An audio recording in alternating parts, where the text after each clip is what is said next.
What's up, you guys? Happy New Year. Happy January 2nd. I hope the new year is going good for everyone so far. I'm just off to go downtown and do a couple things. It's pretty sunny out today, which is pretty rare for where I am. It rains like 300 days a year where I am right now, so it's definitely nice. My plan is go downtown, get a couple things done I need to do. Then I'm going to go for a little workout. Then I'm going to meet with a client over Zoom. So the client I'm meeting with, he has a camp job. So he works in a gold mine. So he's there for 2 weeks at a time. And then he comes home for 2 weeks. But a lot of the times he's only home for a week. So that's got to be really tough. I've had that kind of job before too. I was actually working in the same place he works, oddly enough, and they have a really nice gym and they have a lot of food. So when you have a camp job, whether you're working in the oil fields or you're working in a gold mine or whatever it is like that, you have chefs, you have janitors, you have housekeepers, you have all that stuff. Everything is basically taken care of for you, but everyone at the site has a position. So there's people who work for the gold mine company.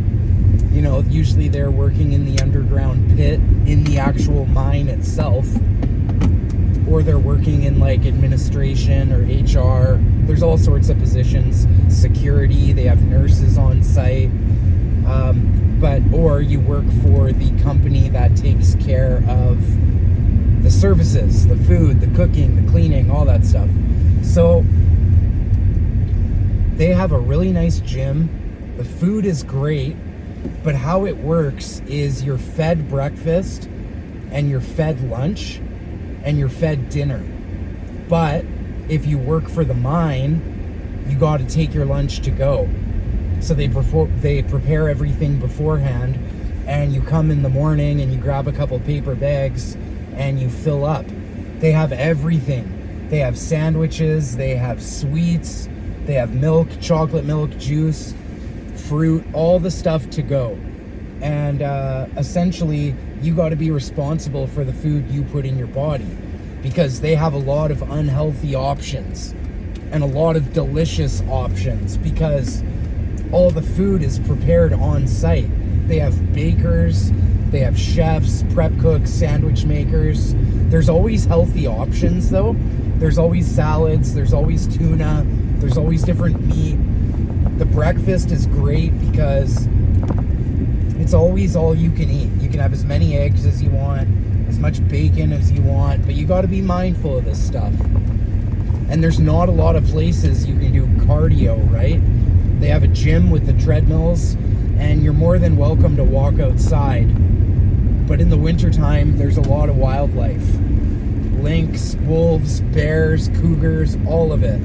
So, and in the winter, it gets dark very early. I really enjoyed working in camp myself. It's kind of like a way to get away.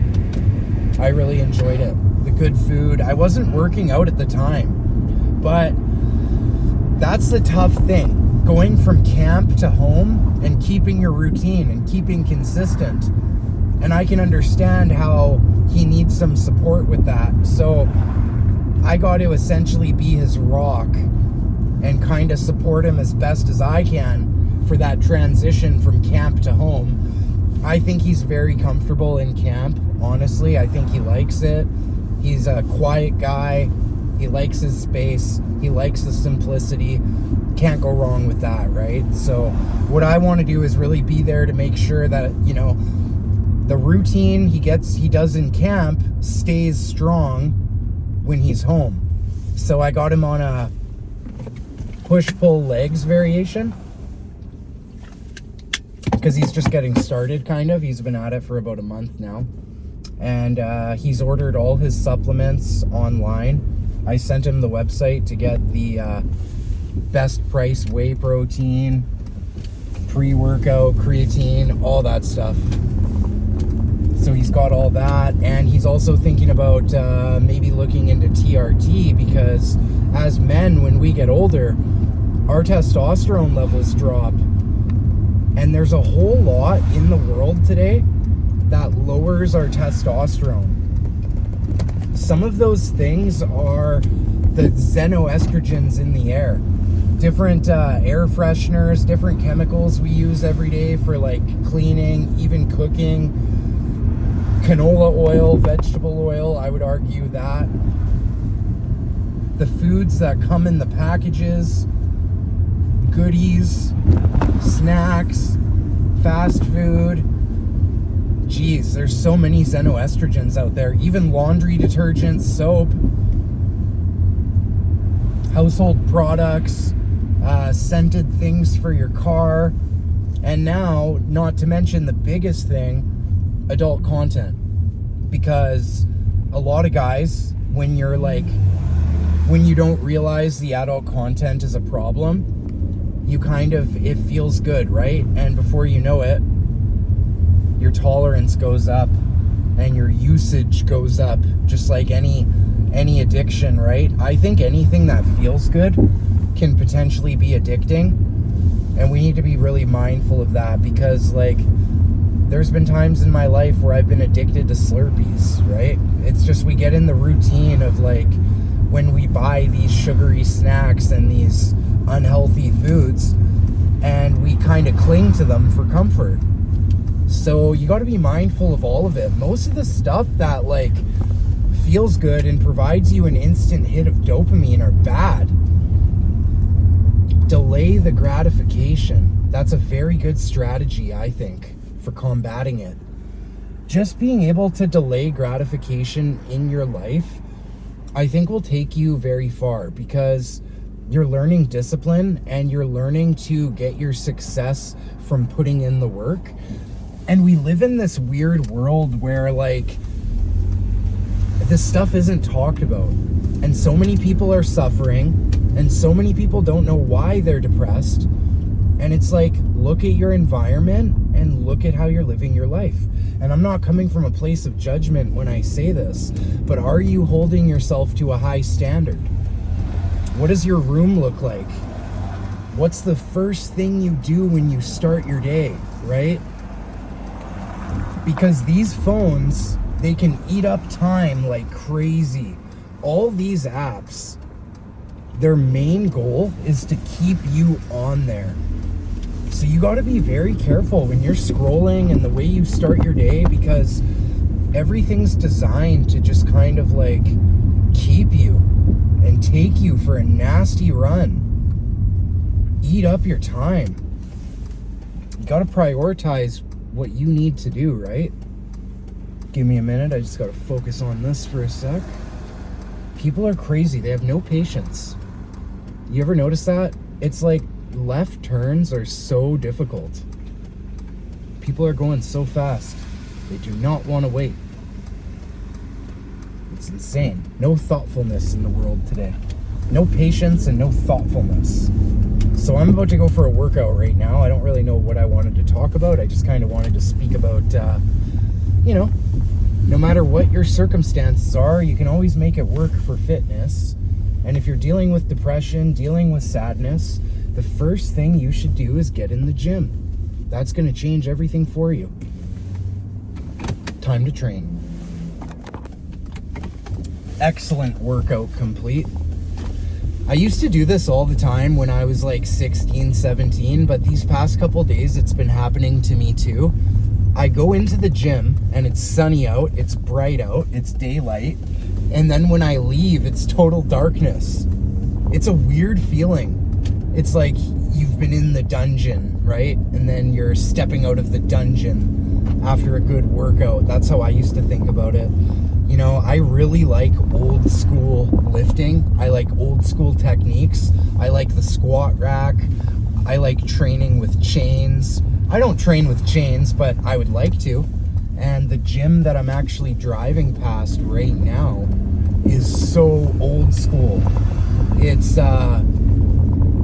where I used to go, but I haven't been going there a lot because the incline benches are freaking old and they are sketchy. They wiggle, they're not really safe. You kind of feel like it's gonna give out when you're carrying heavy weight. So this gym I've been training at is brand new. It's very small. Typically I'm there by myself, but if there's 2 other people, it's too small. But it's good when it's empty because, as you've noticed if you've watched my videos, there's no music that plays in the gym and there's no one else there. So when that's the case, I can record and I can speak and I can give fitness advice. And I made a video that I posted today actually, but I made the video yesterday, and it was a tutorial video for someone's first day in the gym, what I recommend they do, which was back and biceps, right? So if you're just getting started in the gym, it's way easier than you think. You might not know what workouts you can do or should do or when you should do them or what body parts, but again, I'm just gonna break it down in the videos here. Basically, you wanna work out 3 days a week getting started, no matter who you are or what your goal or what you look like. This is a starting point for everyone. You want to train 3 days a week, every other day. That is super sustainable. You're not going to burn yourself out. You're hopefully not going to injure yourself. And you're going to be able to work everything evenly. So let's say you start on Monday, you would do back and biceps. You would do 3 back workouts or 2 back workouts and 2 bicep workouts. I really like this concept. Hear me out. So Monday, back and biceps. Rest day. Wednesday, chest and triceps. Rest day. Friday, legs and shoulders. It's perfect. Then you've worked your whole body. The only thing you need to do, which I think you should do from the very start, just to build the habit above everything else, is abs and cardio. You always want to do cardio, okay? Even if you're bulking, I do almost just as much cardio when I'm bulking as I do when I'm cutting. Reason being, I think it's good for your cardiovascular health. It's good for your vascularity. It's good for your lungs. Walking is great for your whole entire body and also your mental health. Because the days that I don't go to the gym, I go for a very long walk. Usually I'll work out while I'm walking on those days. The days that I go to the gym, I still do go for a walk, except it's less working out and more walking. So there's this like huge soccer field right by my house, and I do hanging leg raises, I do push-ups, I do chin-ups. But the one thing that's been tough, I haven't really been able to do chin-ups because I have this tendonitis in my right arm, and certain exercises really hurt my arm, and I'm trying to heal it. So the workouts that I can do are like basic stuff. I can do bench press, shoulder press, obviously squats, everything that doesn't really involve the forearm. But push-ups are good. Surprisingly, push-ups don't affect it. So there's always a way to be adaptable for everything in life. And I think being adaptable is the best skill men and women too can harness. It's a skill that we have to build, and it doesn't come easy, right? Stress is a very difficult thing. So there's something I teach called lifestyle management, and basically it's stress management at the core. But I used to work in career development. I had an office job for a long time, and I would do these workshops on stress management, adaptability, goal setting, accountability, time management, healthy relationships, all sorts of soft skills. But I turned them into my own lessons with the foundation I had at the job. And then I also went back to school and I got my provincial instructor's diploma. So basically what that allowed me to do was create my own curriculum at this job, which is what I did. But it's funny because shortly after I got my certifications, I quit that job. It came to a halt. Actually, I basically got fired, but I walked away with my dignity, right? And the good thing about losing that job was I was able to start my social media. So it was a very, very toxic environment, and leaving there changed my life. I do not think I would be who I am today if I didn't lose that job. It was such a gift, and I knew it was a gift, and that's why I didn't care. I was on my way out. This was like a year and a half ago now. And so when it happened, you know, it wasn't just me, it was other people who left as well. And there was a lot of drama, there was a lot of toxicity in this place. And I was a contributor to that, right? I was passive aggressive, I was toxic, I was like, had a bad attitude because I felt like I gave this place everything. I felt like I went above and beyond in every single way. And what that did was made people disrespect me, because people could clearly tell I don't respect myself by the way I was allowing others to treat me and how I was so nice and people pleasing all the time. So what I did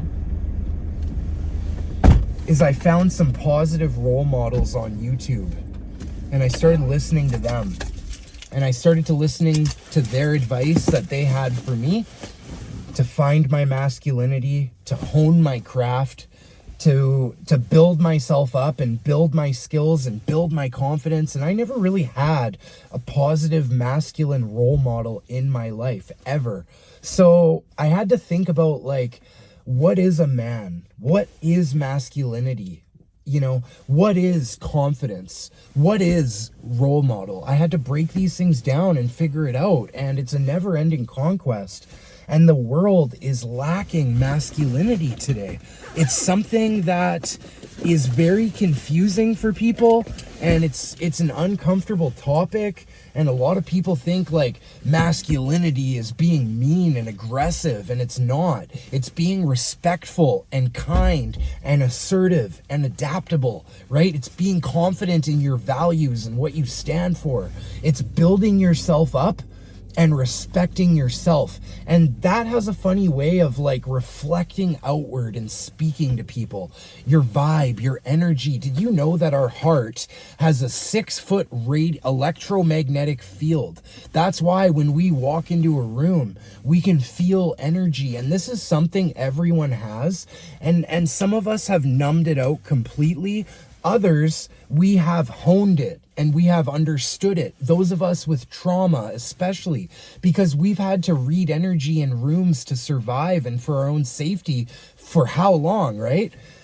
When we can turn our PTSD into post-traumatic growth, we are able to think outside of the box and use these things in ways to propel us forward in a positive direction, right? I'm going to get more into PTSD soon, and right now I'm working on some modules that I can actually make into YouTube videos where I can kind of like share my notes and share my studies and share my research, share what I'm working on kind of in point form with discussions. So it's going to be more scripted, right? Less like this, but yeah, I just wanted to get on here and really tell you guys to practice adaptability. Take pride in your masculinity. The world needs it, and don't listen to the namby-pambies and the naysayers. Be confident in yourself, you know? Part of being a good person is being assertive, and it's standing up to bad, standing up to evil, and saying no. You got to learn to say no, right? No is a powerful thing that you can own. So what I wanted to leave you off on today, be adaptable, like practice like water off a duck's back, and do what you need to do. Food for thought.